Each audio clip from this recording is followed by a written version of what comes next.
friends, welcome back to my channel which is Organic Cards. So today we are going to read one story and it is in Marathi. So let's start it. एका गावात एक माणूस राहत असतो. त्याची पत्नी खूप सुंदर असते. तो आपल्या पत्नीवर खूप प्रेम करी, पण पत्नी मात्र खूप क्रूर असते. ती आपल्या सासू सासऱ्यांशी नीट वागत नसते.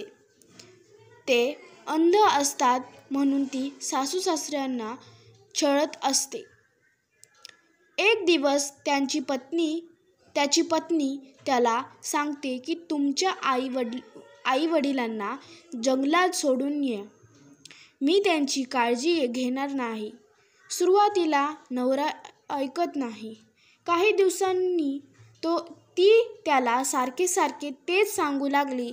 त्यामुळे बायकोचे ऐकून तो आपल्या अंध आई वडिलांना जंगलात सोडून येतो.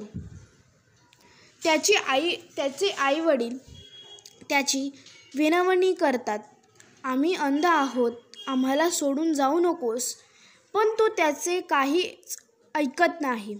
आई वडिलांना सोडून घरी येत असताना तो एक खोल खड्ड्यात पडतो. त्याच्या पायांना मोठी दुखापत होते. तिथून एक साधू जात असतो.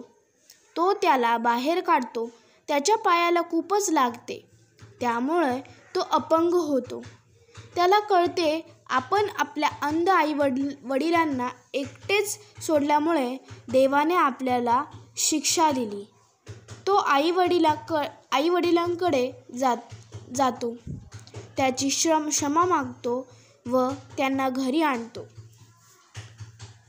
If you like this video, please like, share and subscribe to Organic Cards. Bye.